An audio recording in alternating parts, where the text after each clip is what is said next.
Frankenstein, or The Modern Prometheus, by Mary Shelley. Preface. The event on which this fiction is founded has been supposed, by Dr. Darwin, and some of the physiological writers of Germany, as not of impossible occurrence. I shall not be supposed as according the remotest degree of serious faith to such an imagination, yet, in assuming it as the basis of a work of fancy, I have not considered myself as merely weaving a series of supernatural terrors. The event on which the interest of the story depends is exempt from the disadvantages of a mere tale of specters or enchantment. It was recommended by the novelty of the situations which it develops, and however impossible as a physical fact, affords a point of view to the imagination for the delineating of human passions more comprehensive and commanding than any which the ordinary relations of existing events can yield. I have thus endeavored to preserve the truth of the elementary principles of human nature, while I have not scrupled to innovate upon their combinations. The Iliad, the tragic poetry of Greece, Shakespeare, in The Tempest and Midsummer Night's Dream, and most especially Milton, in Paradise Lost, conform to this rule, and the most humble novelist, who seeks to confer or receive amusement from his labors, may, without presumption, apply to prose fiction a license, or rather a rule, from the adoption of which so many exquisite combinations of human feeling have resulted in the highest specimens of poetry. The circumstance on which my story rests was suggested in casual conversation. It was commenced, partly as a source of amusement, and partly as an expedient for exercising any untried resources of mind. Other motives were mingled with these, as the work proceeded. I am by no means indifferent to the manner in which whatever moral tendencies exist in the sentiments or characters it contains shall affect the reader, yet my chief concern in this respect has been limited to the avoiding of the enervating effects of the novels of the present day, and to the exhibitions of the amiableness of domestic affection, and the excellence of universal virtue. The opinions which naturally spring from the character and situation of the hero are by no means to be conceived as existing always in my own conviction, nor is any inference justly to be drawn from the following pages as prejudicing any philosophical doctrine of whatever kind. It is a subject also of additional interest to the author, that this story was begun in the majestic region where the scene is principally laid, and in society which cannot cease to be regretted. I passed the summer of 1816 in the environs of Geneva. The season was cold and rainy, and in the evenings we crowded around a blazing wood fire, and occasionally amused ourselves with some German stories of ghosts, which happened to fall into our hands. These tales excited in us a playful desire of imitation. Two other friends, a tale from the pen of one of whom would be far more acceptable to the public than anything I can ever hope to produce, and myself agreed to write each a story, founded on some supernatural occurrence. The weather, however, suddenly became serene, and my two friends left me on a journey among the Alps, and lost, in the magnificent scenes which they present, all memory of their ghostly visions. The following tale is the only one which has been completed. Letter I. To Mrs. Seville, England.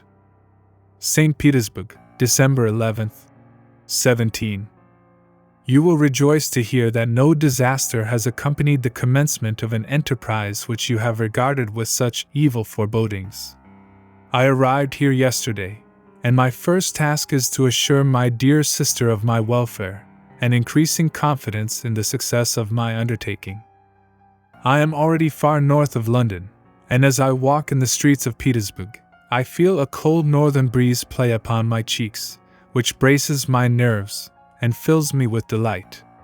Do you understand this feeling? This breeze, which has traveled from the regions towards which I am advancing, gives me a foretaste of those icy climes. Inspirited by this wind of promise, my daydreams become more fervent and vivid. I try in vain to be persuaded that the pole is the seat of frost and desolation. It ever presents itself to my imagination as the region of beauty and delight. There, Margaret, the sun is forever visible, its broad disk just skirting the horizon and diffusing a perpetual splendor. There, For with your leave, my sister, I will put some trust in preceding navigators. Their snow and frost are banished, and sailing over a calm sea, we may be wafted to a land surpassing in wonders and in beauty every region hitherto discovered on the habitable globe. Its productions and features may be without example, as the phenomena of the heavenly bodies undoubtedly are in those undiscovered solitudes. What may not be expected in a country of eternal light? I may there discover the wondrous power which attracts the needle, and may regulate 1,000 celestial observations, that require only this voyage to render their seeming eccentricities consistent forever. I shall satiate my ardent curiosity with the sight of a part of the world never before visited, and may tread a land never before imprinted by the foot of man. These are my enticements, and they are sufficient to conquer all fear of danger or death, and to induce me to commence this laborious voyage with the joy a child feels when he embarks in a little boat, with his holiday mates, on an expedition of discovery up his native river. But supposing all these conjectures to be false, you cannot contest the inestimable benefit which I shall confer on all mankind to the last generation, by discovering a passage near the pole to those countries, to reach which at present so many months are requisite, or by ascertaining the secret of the magnet, which, if at all possible, can only be effected by an undertaking such as mine. These reflections have dispelled the agitation with which I began my letter, and I feel my heart glow with an enthusiasm which elevates me to heaven, for nothing contributes so much to tranquilize the mind as a steady purpose, a point on which the soul may fix its intellectual eye. This expedition has been the favorite dream of my early years. I have read with ardor the accounts of the various voyages which have been made in the prospect of arriving at the North Pacific Ocean through the seas which surround the pole. You may remember that a history of all the voyages made for purposes of discovery composed the whole of our good Uncle Thomas's library. My education was neglected, yet I was passionately fond of reading.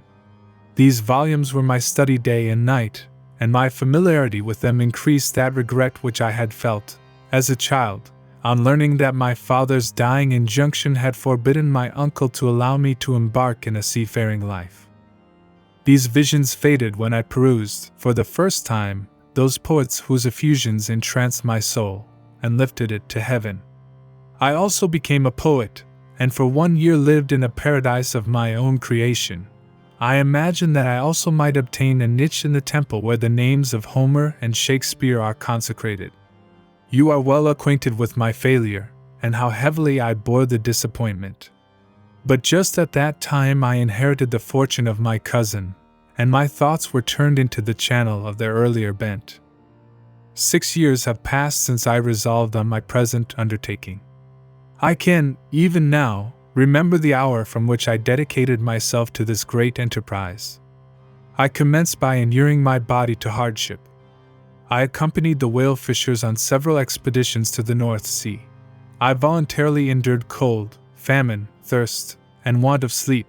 I often worked harder than the common sailors during the day, and devoted my nights to the study of mathematics, the theory of medicine, and those branches of physical science from which a naval adventurer might derive the greatest practical advantage. Twice I actually hired myself as an undermate in a Greenland whaler, and acquitted myself to admiration. I must own I felt a little proud, when my captain offered me the second dignity in the vessel, and entreated me to remain with the greatest earnestness, so valuable did he consider my services. And now, dear Margaret, do I not deserve to accomplish some great purpose? My life might have been passed in ease and luxury, but I preferred glory to every enticement that wealth placed in my path. Oh, that some encouraging voice would answer in the affirmative. My courage and my resolution is firm, but my hopes fluctuate, and my spirits are often depressed. I am about to proceed on a long and difficult voyage, the emergencies of which will demand all my fortitude. I am required not only to raise the spirits of others, but sometimes to sustain my own, when theirs are failing. This is the most favorable period for traveling in Russia. They fly quickly over the snow in their sledges. The motion is pleasant, and, in my opinion, far more agreeable than that of an English stagecoach. The cold is not excessive, if you are wrapped in furs, a dress which I have already adopted, for there is a great difference between walking the deck and remaining seated motionless for hours, when no exercise prevents the blood from actually freezing in your veins. I have no ambition to lose my life on the post road between St. Petersburg and Archangel. I shall depart for the latter town in a fortnight or 3 weeks, and my intention is to hire a ship there, which can easily be done by paying the insurance for the owner, and to engage as many sailors as I think necessary among those who are accustomed to the whale fishing. I do not intend to sail until the month of June, and when shall I return? Ah, dear sister, how can I answer this question? If I succeed, many months, perhaps years, will pass before you and I may meet. If I fail, you will see me again soon or never. Farewell, my dear, excellent Margaret. Heaven shower down blessings on you, and save me, that I may again and again testify my gratitude for all your love and kindness. Letter 2. To Mrs. Saville, England. How slowly the time passes here, encompassed as I am by frost and snow, yet a second step is taken towards my enterprise. I have hired a vessel, and am occupied in collecting my sailors. Those whom I have already engaged appear to be men on whom I can depend, and are certainly possessed of dauntless courage. But I have one want which I have never yet been able to satisfy, and the absence of the object of which I now feel as a most severe evil. I have no friend, Margaret. When I am glowing with the enthusiasm of success, there will be none to participate my joy. If I am assailed by disappointment, no one will endeavor to sustain me in dejection. I shall commit my thoughts to paper, it is true, but that is a poor medium for the communication of feeling. I desire the company of a man who could sympathize with me, whose eyes would reply to mine. You may deem me romantic, my dear sister, but I bitterly feel the want of a friend. I have no one near me, gentle yet courageous, possessed of a cultivated as well as of a capacious mind, whose tastes are like my own, to approve or amend my plans. How would such a friend repair the faults of your poor brother? I am too ardent in execution, and too impatient of difficulties. But it is a still greater evil to me that I am self-educated. For the first 14 years of my life I ran wild on a common, and read nothing but our Uncle Thomas's books of voyages. At that age I became acquainted with the celebrated poets of our own country, but it was only when it had ceased to be in my power to derive its most important benefits from such a conviction, that I perceived the necessity of becoming acquainted with more languages than that of my native country. Now I am 28, and am in reality more illiterate than many schoolboys of 15. It is true that I have thought more, and that my daydreams are more extended and magnificent, but they want, as the painters call it, keeping, and I greatly need a friend who would have sense enough not to despise me as romantic, and affection enough for me to endeavor to regulate my mind. Well, these are useless complaints. I shall certainly find no friend on the wide ocean, nor even here in Archangel, among merchants and seamen. Yet some feelings, unallied to the dross of human nature, beat even in these rugged bosoms. My lieutenant, for instance, is a man of wonderful courage and enterprise. He is madly desirous of glory. He is an Englishman, and in the midst of national and professional prejudices, unsoftened by cultivation, retains some of the noblest endowments of humanity. I first became acquainted with him on board a whale vessel. Finding that he was unemployed in this city, I easily engaged him to assist in my enterprise. The master is a person of an excellent disposition, and is remarkable in the ship for his gentleness, and the mildness of his discipline. He is, indeed, of so amiable a nature that he will not hunt, a favorite, and almost the only amusement here, because he cannot endure to spill blood. He is, moreover, heroically generous. Some years ago he loved a young Russian lady, of moderate fortune, and having amassed a considerable sum in prize money, the father of the girl consented to the match.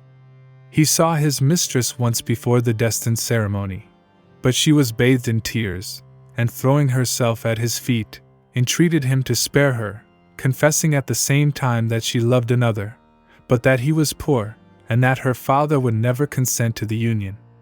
My generous friend reassured the suppliant, and on being informed of the name of her lover instantly abandoned his pursuit. He had already bought a farm with his money, on which he had designed to pass the remainder of his life, but he bestowed the whole on his rival, together with the remains of his prize money to purchase stock, and then himself solicited the young woman's father to consent to her marriage with her lover. But the old man decidedly refused, thinking himself bound in honor to my friend, who, when he found the father inexorable, quitted his country, nor returned until he heard that his former mistress was married according to her inclinations. "What a noble fellow!" you will exclaim. He is so. But then he has passed all his life on board a vessel, and has scarcely an idea beyond the rope and the shroud.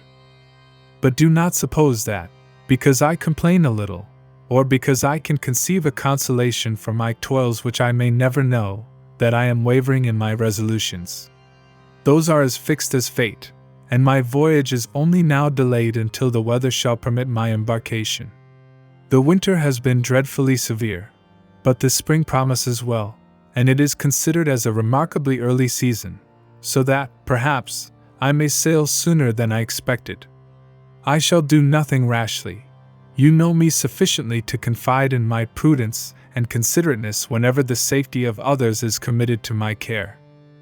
I cannot describe to you my sensations on the near prospect of my undertaking. It is impossible to communicate to you a conception of the trembling sensation, half pleasurable and half fearful, with which I am preparing to depart. I am going to unexplored regions, to the land of mist and snow, but I shall kill no albatross, therefore do not be alarmed for my safety. Shall I meet you again, after having traversed immense seas, and return by the most southern cape of Africa or America? I dare not expect such success, yet I cannot bear to look on the reverse of the picture. Continue to write to me by every opportunity. I may receive your letters, though the chance is very doubtful, on some occasions when I need them most to support my spirits. I love you very tenderly. Remember me with affection, should you never hear from me again. Letter 3. To Mrs. Saville, England. My dear sister, I write a few lines in haste, to say that I am safe, and well advanced on my voyage. This letter will reach England by a merchantman now on its homeward voyage from Archangel, more fortunate than I, who may not see my native land, perhaps, for many years. I am, however, in good spirits. My men are bold, and apparently firm of purpose, nor do the floating sheets of ice that continually pass us, indicating the dangers of the region towards which we are advancing, appear to dismay them. We have already reached a very high latitude, but it is the height of summer, and although not so warm as in England, the southern gales, which blow us speedily towards those shores which I so ardently desire to attain, breathe a degree of renovating warmth which I had not expected. No incidents have hitherto befallen us that would make a figure in a letter. 1 or 2 stiff gales, and the breaking of a mast, are accidents which experienced navigators scarcely remember to record, and I shall be well content if nothing worse happen to us during our voyage. Adieu, my dear Margaret. Be assured that for my own sake, as well as yours, I will not rashly encounter danger. I will be cool, persevering, and prudent. Remember me to all my English friends. Most. Letter 4. To Mrs. Saville, England. So strange an accident has happened to us, that I cannot forbear recording it, although it is very probable that you will see me before these papers can come into your possession. Last Monday, July 31st, we were nearly surrounded by ice, which closed in the ship on all sides, scarcely leaving her the sea room in which she floated. Our situation was somewhat dangerous, especially as we were compassed round by a very thick fog. We accordingly lay to, hoping that some change would take place in the atmosphere and weather. About 2 o'clock the mist cleared away, and we beheld, stretched out in every direction, vast and irregular plains of ice, which seemed to have no end. Some of my comrades groaned, and my own mind began to grow watchful with anxious thoughts, when a strange sight suddenly attracted our attention, and diverted our solicitude from our own situation. We perceived a low carriage, fixed on a sledge and drawn by dogs, pass on towards the north, at the distance of half a mile. A being which had the shape of a man, but apparently of gigantic stature, sat in the sledge, and guided the dogs. We watched the rapid progress of the traveler with our telescopes, until he was lost among the distant inequalities of the ice. This appearance excited our unqualified wonder. We were, as we believed, many hundred miles from any land, but this apparition seemed to denote that it was not, in reality, so distant as we had supposed. Shut in, however, by ice, it was impossible to follow his track, which we had observed with the greatest attention. About 2 hours after this occurrence, we heard the ground sea, and before night the ice broke, and freed our ship. We, however, lay to until the morning, fearing to encounter in the dark those large loose masses which float about after the breaking up of the ice. I profited of this time to rest for a few hours. In the morning, however, as soon as it was light, I went upon deck, and found all the sailors busy on one side of the vessel, apparently talking to someone in the sea. It was, in fact, a sledge like that we had seen before, which had drifted towards us in the night, on a large fragment of ice. Only one dog remained alive, but there was a human being within it, whom the sailors were persuading to enter the vessel. He was not, as the other traveler seemed to be, a savage inhabitant of some undiscovered island, but an European. When I appeared on deck, the master said, "Here is our captain, and he will not allow you to perish on the open sea." On perceiving me, the stranger addressed me in English, although with a foreign accent. "Before I come on board your vessel," said he, "will you have the kindness to inform me whither you are bound?" You may conceive my astonishment on hearing such a question addressed to me from a man on the brink of destruction, and to whom I should have supposed that my vessel would have been a resource which he would not have exchanged for the most precious wealth the earth can afford. I replied, however, that we were on a voyage of discovery towards the northern pole. Upon hearing this he appeared satisfied, and consented to come on board. Good God! Margaret, if you had seen the man who thus capitulated for his safety, your surprise would have been boundless. His limbs were nearly frozen, and his body dreadfully emaciated by fatigue and suffering. I never saw a man in so wretched a condition. We attempted to carry him into the cabin, but as soon as he had quitted the fresh air, he fainted. We accordingly brought him back to the deck, and restored him to animation by rubbing him with brandy, and forcing him to swallow a small quantity. As soon as he showed signs of life, we wrapped him up in blankets, and placed him near the chimney of the kitchen stove. By slow degrees he recovered, and ate a little soup, which restored him wonderfully. 2 days passed in this manner before he was able to speak, and I often feared that his sufferings had deprived him of understanding. When he had in some measure recovered, I removed him to my own cabin, and attended on him as much as my duty would permit. I never saw a more interesting creature. His eyes have generally an expression of wildness, and even madness, but there are moments when, if any one performs an act of kindness towards him, or does him any the most trifling service, his whole countenance is lighted up, as it were, with a beam of benevolence and sweetness that I never saw equaled. But he is generally melancholy and despairing, and sometimes he gnashes his teeth, as if impatient of the weight of woes that oppresses him. When my guest was a little recovered, I had great trouble to keep off the men, who wished to ask him 1,000 questions, but I would not allow him to be tormented by their idle curiosity, in a state of body and mind whose restoration evidently depended upon entire repose. Once, however, the lieutenant asked, why he had come so far upon the ice in so strange a vehicle. His countenance instantly assumed an aspect of the deepest gloom, and he replied, "To seek one who fled from me." "And did the man whom you pursued travel in the same fashion?" "Yes." "Then I fancy we have seen him, for, the day before we picked you up, we saw some dogs drawing a sledge, with a man in it, across the ice." This aroused the stranger's attention, and he asked a multitude of questions concerning the route which the daemon, as he called him, had pursued. Soon after, when he was alone with me, he said, "I have, doubtless, excited your curiosity, as well as that of these good people, but you are too considerate to make inquiries." "Certainly. It would indeed be very impertinent and inhuman in me to trouble you with any inquisitiveness of mine. And yet you rescued me from a strange and perilous situation. You have benevolently restored me to life." Soon after this he inquired if I thought that the breaking up of the ice had destroyed the other sledge. I replied that I could not answer with any degree of certainty, for the ice had not broken until near midnight, and the traveler might have arrived at a place of safety before that time, but of this I could not judge. From this time the stranger seemed very eager to be upon deck, to watch for the sledge which had before appeared, but I have persuaded him to remain in the cabin, for he is far too weak to sustain the rawness of the atmosphere.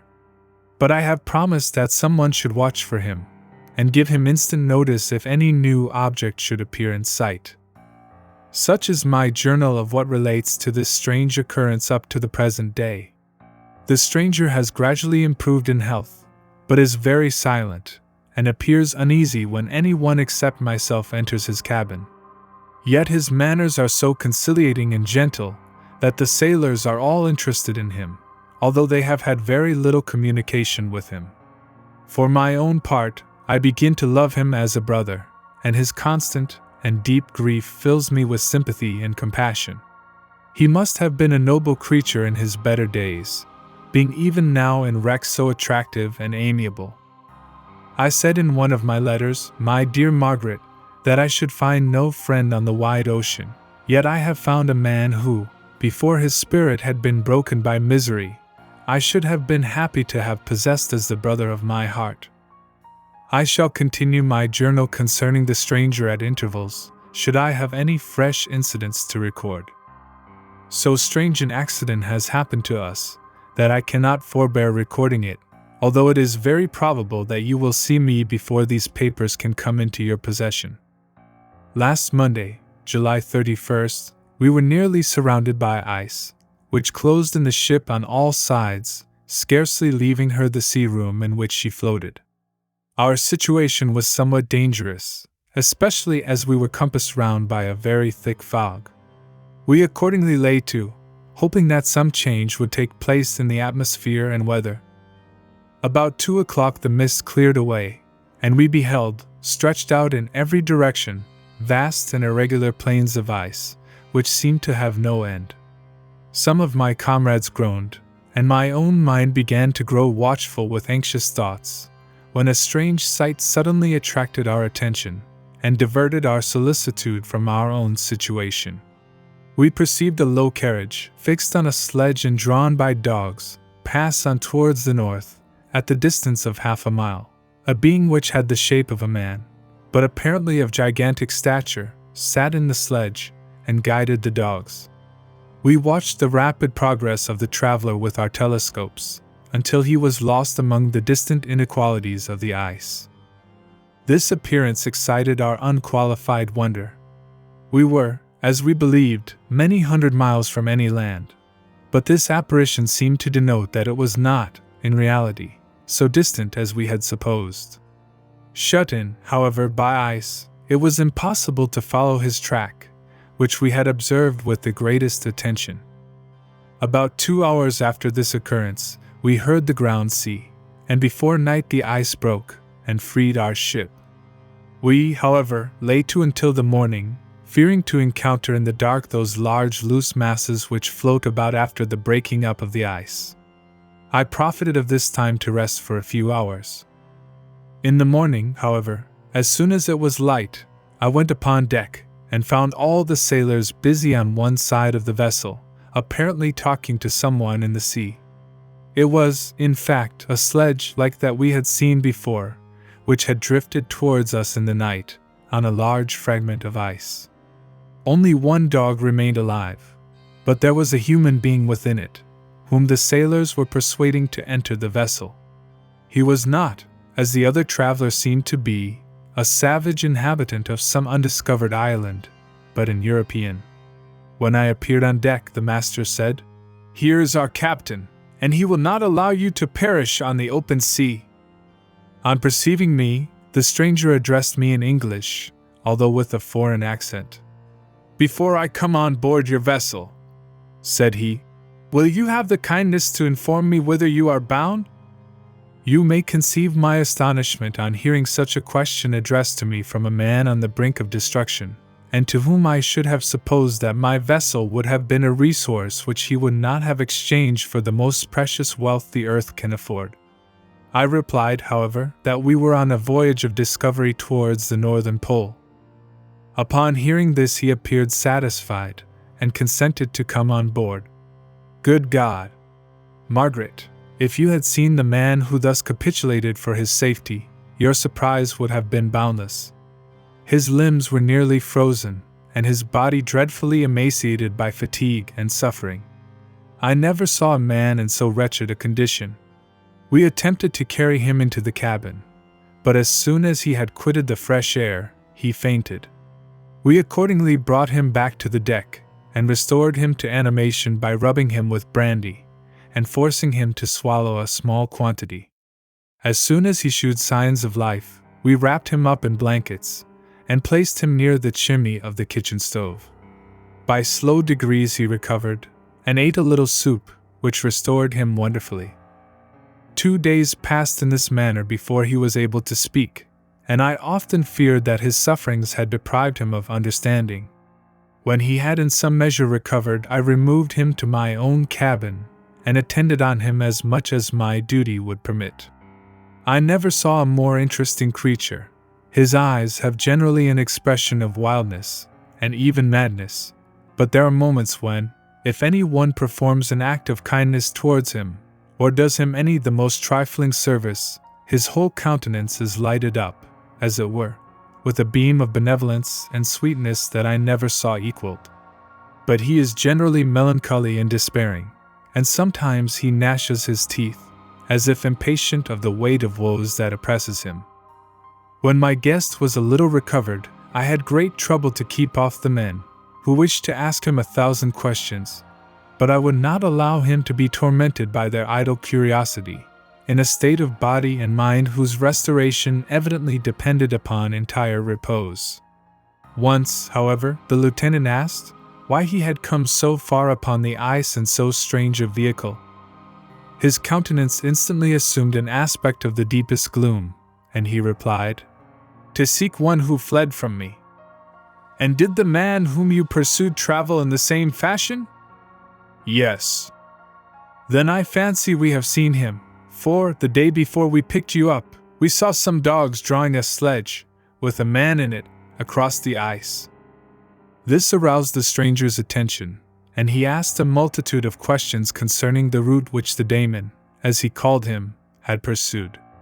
Soon after, when he was alone with me, he said, "I have, doubtless, excited your curiosity, as well as that of these good people, but you are too considerate to make inquiries."